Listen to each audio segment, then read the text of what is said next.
দীঘা নামটা শুনলেই মনটা কেমন যেন আনন্দে ভরে যায়। আর বাঙালির স্বপ্নের ডেস্টিনেশন তো দীঘা। তো চলো বন্ধুরা, আজকে তোমাদের Howrah to Digha train journey share করব।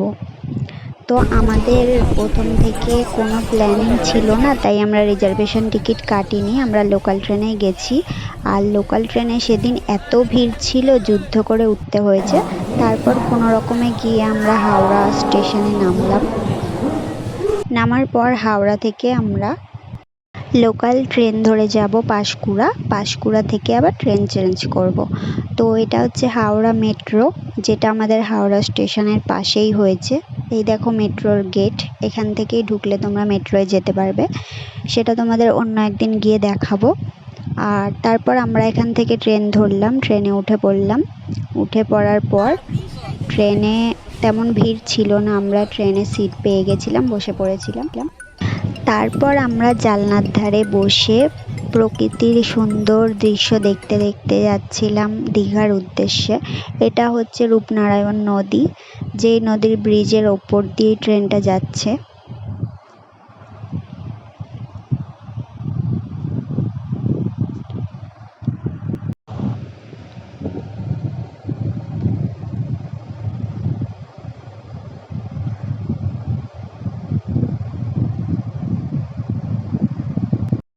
ট্রেনে করে এরকম যেতে যেতে যখন চারিদিকটা সবুজ গাছপালায় ভর্তি থাকে, তখন দেখতে কত সুন্দর লাগে বলো। আর ওই দিকের পরিবেশটা এত সুন্দর, সেটা আর বলার মতো নয়। তাই আমি ট্রেনে বসার সিট ছেড়ে দিয়ে ট্রেনের গেটে দাঁড়িয়ে দাঁড়িয়ে দেখছিলাম। আর চারিদিকটা শুধু সবুজ গাছপালায় ভরা।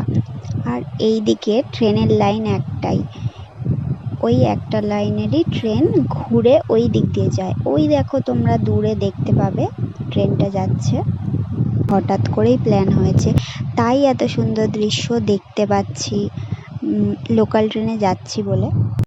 নয়তো রিজার্ভেশন থাকলে হয়তো বসেই যেতে হতো, বা জানলার ধারে হয়তো সিট নাও পেতাম।